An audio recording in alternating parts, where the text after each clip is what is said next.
ನಾನು ಕೆಲಸದಿಂದ ಮನೆಗೆ ಬಂದು ಏನೋ ಕರೆಂಟ್ ಬಿಲ್ಲಿಂದು ಆಫೀಸ್ ಹತ್ರ ಹೋಗಿ ಕೊಟ್ಟು ಬರ್ರಿ ಅಂತೇಳಿ ಓನರ್ ಹೇಳಿದ್ರು ಅದಕ್ಕೆ ಹೋಗಿ ಕೊಟ್ಬಿಟ್ಟು ಬಂದ್ವಿ ಬಂದು ಪಾತ್ರೆ ತೊಳೆಯೋಣಂತ ಅಡುಗೆ ರೂಮ್ಗೆ ಹೋದೆ. ಮಧ್ಯಾಹ್ನ ಸ್ವಲ್ಪ ತುಂಬ ಅಂದರೆ ತುಂಬ ತಲೆನೋಯ್ತಿತ್ತು. ಅಲ್ಲೇ ಒಂದು ಕೆಲಸದ ಹತ್ರ ನಾನು ಮಾತ್ರೆ ಇಸ್ಕೊಂಡು ನುಂಗಿದ್ದೆ.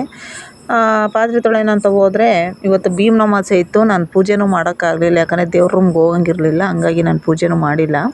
ಕಣ್ಣು ತುಂಬ ಅಂದರೆ ತುಂಬ ಒಂಥರ ಚುಚ್ಚುತ್ತಿದ್ದವು ನನಗೆ, ಉರಿಯೋದು ಚುಚ್ಚೋದು ಆಗ್ತಿತ್ತು ಕಣ್ಣು. ಅದಕ್ಕೇ ನಾನು ನಿಂತ್ಕೊಳ್ಳೋಕ್ಕಾಗಲಿಲ್ಲ ನನಗೆ. ಅದಕ್ಕೆ ನನ್ನ ಮಗನ ಹತ್ರ ಸ್ವಲ್ಪ ಹಳ್ಳೆಣ್ಣೆ ಬಿಟ್ಬಿಡಪ್ಪ ಕಣ್ಣಿಗೆ ಅಂತೇಳಿ ಹಳ್ಳೆಣ್ಣೆ ಬಿಡಿಸ್ಕೊಂಡು ಸ್ವಲ್ಪ ಕಣ್ಕಪ್ಪು ಹಚ್ಚಿದ್ದೀನಿ ಕಾಟ್ಗೆನ. ಅದು ಯಾಕೋ ಸ್ವಲ್ಪ ಉರಿತಾ ಇತ್ತು ನನಗೆ, ಅದಕ್ಕೆ ತಡ್ಕೊಳಕ್ಕಾಗ್ತಾ ಇರಲಿಲ್ಲ. ನಿಜವಾಗ್ಲೂ ನನಗೆ ಮೊಬೈಲ್ ಹಿಡ್ಕೊಂಡು ವೀಡಿಯೋ ಮಾಡೋಕ್ಕಾಗ್ತಾಯಿಲ್ಲ, ಅಷ್ಟು ಒಂದು ಕಣ್ಣು ಉರಿತೈತೆ ನನಗೆ. ಏನಕ್ಕೆ ಈ ಥರ ಕಣ್ಣುರಿ ಬಂತು ಅಂದರೆ, ನಾನು ಇತ್ತೀಚೆಗೆ ಸ್ವಲ್ಪ ಕಾಫಿ ಜಾಸ್ತಿ ಮಾಡ್ಕೊಂಬಿಟ್ಟಿದ್ದೆ ನೋಡಿ. ಕಣ್ಣುರಿ ಸ್ವಲ್ಪ ಕಮ್ಮಿ ಆಯಿತು ನನಗೆ. ಅದಕ್ಕೆ ಅಡುಗೆ ರೂಮಿಗೆ ಬಂದೆ ಪಾತ್ರೆ ತೊಳೆಯೋಣ ಅಂತ. ಕಾಫಿ ಜಾಸ್ತಿ ಮಾಡ್ಕೊಂಬಿಟ್ಟಿದ್ದೆ, ಅದಕ್ಕೋಸ್ಕರ ಸ್ವಲ್ಪ ಕಣ್ಣು ಉರಿತೈತೆ. ಇರಲಿ, ವಾಸಿ ಆಗುತ್ತೆ. ಬೆಳಗ್ಗೆನೇ ಯಾಕೋ ಬಲಗಣ್ಣು ಸ್ವಲ್ಪ ಜಾಸ್ತಿ ಕೆಂಪಗಾಗ್ಬಿಟ್ಟಿತ್ತು. ನೋಡೋಣ ಏನಾಗುತ್ತೆ ಅಂತ. ಪಾತ್ರೆ ತೊಳೆಯೋಣ ಅಂತ ಅಡುಗೆ ರೂಮಿಗೆ ಬಂದಿದ್ದೀನಿ. ಈಗ ಅರ್ಧ ಪಾತ್ರೆ ತೊಳೆದಿದ್ನಲ್ಲ, ಅದಕ್ಕೆ ಸ್ವಲ್ಪ ಒಂದು 10 ನಿಮಿಷ ರೆಸ್ಟ್ ಮಾಡಿ ಬಂದೆ. ಈಗ ಪಾತ್ರೆ ಎಲ್ಲ ತೊಳೆದಿಡಬೇಕು. ಶೆಲ್ಫೆಲ್ಲ ಒರೆಸ್ಕೊಂಡು ಪಾತ್ರೆ ತೊಳಿತಾ ಇದ್ದೀನಿ. ಇನ್ನು ಬೆಳಗ್ಗೆಗೆ ಆಗೋದಿಲ್ಲ ಪಾತ್ರೆ ಎಲ್ಲ. ನಾನು 8 ಗಂಟೆಗೆ ಬೇಗ ಆಗಿಬಿಡುತ್ತೆ ಟೈಮ್. ಅದಕ್ಕೋಸ್ಕರ ಪಾತ್ರೆ ಎಲ್ಲ ಹಂಗೆ ಬಿದ್ದಿದ್ವು, ಹಂಗೆ ತೊಳೆಯೋಣ ಅಂತೇಳಿ ಎಲ್ಲ ತೊಳಿತಾ ಇದ್ದೀನಿ. ನಾನು ಕೆಲಸದ ಹತ್ರ ಮಾಡ್ತಿರ್ತೀನಿ ಕೆಲಸ. ಮನೆಗೆ ಬಂದರೆ ಒಂದು 10 ನಿಮಿಷ ಕೂತ್ಕೊಂಬಿಟ್ಟೆ ಅಂದರೆ ಎದ್ದೇಳಲ್ಲ ಕೆಲಸ ಮಾಡೋಕೆ. ಅದಕ್ಕೋಸ್ಕರ ಬೇಗ ಮುಗಿಸೋಣ ಅಂತ ಮುಗಿಸ್ತಾ ಇದ್ದೀನಿ. ಊಟನೂ ಆಯಿತು ನಮ್ಮದು. ಹಂಗಾಗಿ ಇನ್ನೆಲ್ಲ ಊಟ ಮಾಡೋರು ಇನ್ಯಾರು, ನಾನು ಅಪ್ಪಿಬ್ರು ಊಟ ಮಾಡಿದ್ವಿ. ಹಂಗಾಗಿ ಇವಾಗ ಪಾತ್ರೆ ಎಲ್ಲ ತೊಳೆದು ಎಲ್ಲ ಕ್ಲೀನ್ ಮಾಡ್ಕೊತೀನಿ. ಹಂಗೆ ನಿಮ್ಮ ಜೊತೆ ಒಂದು ವಿಷಯನ ಶೇರ್ ಮಾಡ್ತೀನಿ. ಇದರಲ್ಲಿ ನಾನು ಜಾಸ್ತಿ ವೀಡಿಯೋ ಮಾಡಿಲ್ಲ, ಸ್ವಲ್ಪನೇ ವೀಡಿಯೋ ಮಾಡಿರೋದು. ನನ್ನ ಮನಸ್ಸಲ್ಲಿ ಬಂದಿದ್ದನ್ನ ನಾನು ಹೇಳ್ತೀನಿ. ನನಗೆ ನನ್ನ ಯೂಟ್ಯೂಬ್ ಚಾನಲ್ಲು, ನನ್ನ ಇನ್ಸ್ಟಾಗ್ರಾಮ್ನ ಅಷ್ಟೇ ವೀಡಿಯೋ ಮಾಡ್ಕೊಂಡು ಹೋಗಬೇಕು ಅನ್ನಿಸುತ್ತೆ. ಯಾಕೆ ಅಂದರೆ, ನಾವಿವಾಗ ಏನಾದರೂ ಇನ್ಸ್ಟಾಗ್ರಾಮ್ನಲ್ಲಿ ವೀಡಿಯೋ ಮಾಡ್ತಿರ್ತಾರಲ್ವ, ಕಂಟೆಂಟ್ ಏನೋ ವೀಡಿಯೋ ಮಾಡ್ತಿರ್ತಾರಲ್ಲ, ಅವ್ರೇನಾದರೂ ಸಿಕ್ಕಿದಾಗ ಯಾರನ್ನು ಮಾತಾಡಿಸ್ಬಾರ್ದು ಅನಿಸ್ಬಿಟ್ಟೈತಿ ನನಗೆ. ಯಾಕಂದರೆ ಇಬ್ಬರು ನನಗೆ ತುಂಬ ಬೇಜಾರಾಯಿತು ನನಗೆ. ಅದಕ್ಕೋಸ್ಕರ ನಮ್ದು ಏನೈತೆ ನಮ್ಮ ವೀಡಿಯೋಸ್ನ ನಾವು ಮಾಡ್ಕೊಂಡು ಹೋಗ್ಬೇಕೇ ಹೊರತು, ನಾವು ಇವ್ರನ್ನ ಮಾತಾಡ್ಸೋದು, ಆಮೇಲೆ ಇವ್ರು ಯಾರು ಇನ್ಸ್ಟಾಗ್ರಾಮಲ್ಲಿ ವೀಡಿಯೋ ಮಾಡ್ತಿರಲ್ವ ಅಂತ ನಾವು ಮಾತಾಡ್ಸೋಕೆ ಹೋದರೆ ಅಲ್ಲಿ ನಿಜವಾಗ್ಲೂ ಜನ ಕೊಳತು ಮನಸ್ಥಿತಿ ಜನನೇ ಇರೋದು.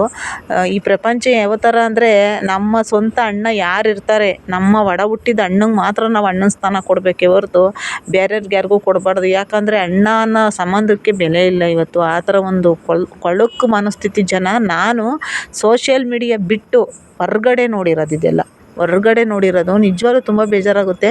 ನಾನೇನು ಅಂದ್ಕೊಂಡಿದ್ದೀನಿ ಅಂದರೆ, ನನ್ನ ವೀಡಿಯೋಸ್ ಏನೈತೆ ಅದಷ್ಟೇ ನಾನು ಮಾಡ್ಕೊಂಡು ಹೋಗ್ಬೇಕು ಅನಿಸ್ಬಿಟ್ಟೈತೆ ನನಗೆ. ಯಾರಿಗೂ ಸಹ ನಾವು ಮಾತಾಡ್ಸೋದಾಗಿರ್ಬೋದು, ಅವ್ರೇನೋ ಎದುರುಗಡೆ ಸಿಗ್ದಾಗ ಮಾತಾಡ್ಸೋದಾಗಿರ್ಬೋದು ಮಾಡೋಕ್ಕೆ ಹೋಗ್ಬಾರ್ದು. ಯಾಕಂದರೆ ಇವತ್ತು ನಾವು ಇನ್ಸ್ಟಾಗ್ರಾಮಲ್ಲಿ ವೀಡಿಯೋ ಮಾಡ್ತಿರಲ್ವ, ತುಂಬ ಚೆನ್ನಾಗಿ ಮಾಡ್ತೀರಾ, ಪರವಾಗಿಲ್ಲ, ವೀಡಿಯೋ ನೋಡ್ತಿರ್ತೀವಿ ಎಂದಾಗ ಒಂದು ಥ್ಯಾಂಕ್ಸ್ ಹೇಳಲ್ಲ ಅವರು. ನಿಜವಾಗ್ಲೂ ಎಷ್ಟೊಂದು ಬೇಜಾರಾಗುತ್ತೆ ಅಂದರೆ, ನಾವು ಅವ್ರ ವೀಡಿಯೋಸ್ನೆಲ್ಲ ನೋಡ್ತಿರ್ತೀವಿ, ಅವ್ರು ಎದುರುಗಡೆ ಸಿಗ್ತಾರೆ, ಅವ್ರು ಮಾತಾಡಿಸ್ದಾಗ ಒಂದು ಬಿಂಕ ತೋರಿಸ್ತಾರೆ ಅವರು. ಒಂದು ಬಿಂಕ ತೋರಿಸೋದು, ಆಮೇಲೆ ಏನೋ ನಾನು ದೊಡ್ಡ ಎಲ್ಲರೂ ಸೋಷಿಯಲ್ ಮೀಡ್ಯಾದಲ್ಲಿ ಅವ್ರು ಇವತ್ತು ಆಯಿತಾ. ಎಂಥವರು ಸೋಷಿಯಲ್ ಮೀಡ್ಯಾದಲ್ಲಿ ಯೂಟ್ಯೂಬ್ ಮಾಡ್ತಾರೆ, ಇನ್ಸ್ಟಾಗ್ರಾಮ್ ಮಾಡ್ತಾರೆ. ನಿಜವಾಗ್ಲೂ ಯಾರನ್ನು ನಾನು ನಾನು ಅಷ್ಟೇ, ನಾನು ಯೂಟ್ಯೂಬ್ ಚಾನಲ್ ಮಾಡ್ತಾಯಿದ್ದೀನಿ. ಬಟ್ ನಾನು ನಾನು ಯೂಟ್ಯೂಬ್ ಚಾನಲ್ ಮಾಡಿದ್ದೀನಿ ಅಂತ ನಾನೆಲ್ಲೂ ಯೂಟ್ಯೂಬರ್ ಅಂತಲೂ ಹೇಳ್ಕೊಳಕ್ಕೆ ಹೋಗಲ್ಲ. ಯಾರೇ ಆಗಲಿ ಇವತ್ತು ವೀಡಿಯೋ ಮಾಡೋರಿಗೆ ನಿಜವಾಗ್ಲೂ ಕೊಳಕು ಮನಸ್ಥಿತಿ. ನಿಜವಾಗ್ಲೂ ಕೆಲವೊಂದು ಜನ ನೋಡಿದೆ ನಾನು, ಅದಕ್ಕೋಸ್ಕರ ನಾನು ಹೇಳ್ತಾ ಇದ್ದೀನಿ ಅಷ್ಟೇ. ಇದ್ಯಾಕೋ ನನಗೆ ತುಂಬ ಬೇಜಾರಾಯಿತು. ಅದಕ್ಕೋಸ್ಕರ ಇನ್ನು ನಾನು ನಿಜವಾಗ್ಲೂ ಯಾರನ್ನೂ ಮಾತಾಡ್ಸೋದು ಬೇಡಪ್ಪ. ನಂದೇನೈತೆ ನನ್ನ ವೀಡಿಯೋಸ್ನ ನಾನು ಮಾಡ್ಕೊಂಡು ಹೋಗ್ತಾ ಇರಬೇಕು ಅನ್ನಿಸ್ತೈತೆ. ಆ ಥರ ಕೊಳಕು ಮನಸ್ಥಿತಿ ಜನ, ಆಮೇಲೆ ವಿಕೃತಿ ಮನಸ್ಸಿನ ಜನನೇ ತುಂಬ ಆಗೋಗ್ಬಿಟ್ಟವ್ರು ಇವಾಗ. ಯಾವ ಥರ ಬೇಕಾದರೂ ತಿಳ್ಕೊಂಬಿಡ್ತಾರೆ ಜನ. ನಿಜವಾಗ್ಲೂ ಏನು ಹೇಳಬೇಕೋ ನನಗೆ ಗೊತ್ತಾಗಲ್ಲ. ಅವ್ರು ಸೋಷಿಯಲ್ ಮೀಡ್ಯಾದಲ್ಲಿ ಮಾತ್ರ ಒಳ್ಳೆ ಥರ ಪೋಸ್ ಕೊಡ್ತಿರ್ತಾರೆ, ಹೊರ್ಗಡೆ ಗೊತ್ತಾಗುತ್ತೆ ಅವ್ರ ಮುಖಗಳು ಯಾವ ಥರ ಇರ್ತೈತೆ ಅಂತ.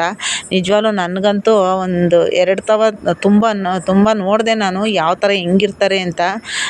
ತುಂಬ ಬೇಜಾರಾಯಿತು. ಒಳ್ಳೆಯ ಥರ ನಿಜವಾಗ್ಲೂ ಆ್ಯಕ್ಟಿಂಗ್ ಅಂದರೆ ಒಳ್ಳೆಯ ಥರನೇ ಇರ್ತಾರೆ ಸೋಷಿಯಲ್ ಮೀಡ್ಯಾದಲ್ಲಿ. ಏನಪ್ಪ ಇವರು ಸೋಷಿಯಲ್ ಮೀಡ್ಯಾದಲ್ಲಿ ಇಷ್ಟು ಚೆನ್ನಾಗಿ ವೀಡಿಯೋ ಮಾಡ್ತಾರೆ, ಇಷ್ಟು ಚೆನ್ನಾಗಿ ಮಾತಾಡ್ತಾರೆ ಅಂದ್ಕೋಬೋದು ನಾವು. ಆದರೆ ಅವ್ರು ಇನ್ನೊಂದು ಮುಖ, ಅವ್ರು ಸೋಷಿಯಲ್ ಮೀಡ್ಯಾ ಬಿಟ್ಟು ಈಚೆ ಬಂದಾಗ ಗೊತ್ತಾಗುತ್ತೆ ಅವ್ರ ಇನ್ನೊಂದು ಮುಖ ಯಾವ ಥರ ಇರುತ್ತೆ ಅಂತ. ಏನೇನೋ ತಿಳ್ಕೊಂಬಿಡ್ತಾರೆ ನಿಜವಾಗ್ಲೂ. ಯಾರು ಗುರುತು ಕುಲ ಇಲ್ದವರು, ಆಮೇಲೆ ಯಾರು ಜಾಸ್ತಿ ಪರಿಚಯ ಇಲ್ದವ್ರಿಗೂ ನಮ್ಮ ಪರ್ಸ್ನಲ್ ನಂಬರ್ಗೂ ಸಹ ಕೊಡೋಕೆ ಹೋಗ್ಬಾರ್ದು. ಹೋಗ್ಬಾರ್ದು ನಿಜವಾಗ್ಲೂ. ಅವೆಲ್ಲ ತುಂಬ ಡೇಂಜರು. ಯಾಕಂದರೆ ಹೆಂಗೆ ಬೇಕಾದ್ರೂ ತಿಳ್ಕೊಂಬಿಡ್ತವೆ ನಿಜವಾಗ್ಲೂ. ನಮ್ದು ಏನೋ ಒಂದು ವಿಡಿಯೋ ಐತಿ ಇನ್ಸ್ಟಾಗ್ರಾಮಲ್ಲಿ ಹಿಂಗೊಂದು ಫಾಲೋ ಮಾಡಿರಿ ಅಂತ ಕಳಿಸ್ಬಿಟ್ರೆ ಅದನ್ನೇ ಏನಾದರೂ ಒಂದು ಕೆಟ್ಟು ಕೊಳಕು ಮನಸ್ಥಿತಿಲಿ ತಿಳ್ಕೊಂಬಿಡ್ತವೆ. ಅದಕ್ಕೋಸ್ಕರ ಯಾರು ನಿಲ್ಬಿಡ್ಬೇಕು ಅಲ್ಲಿ ಬಿಟ್ಟರೆ ನಮಗೆ ಒಳ್ಳೆಯದು ಅಂತ ಇದೊಂದು ಮಾತು ಹೇಳಿದೆ.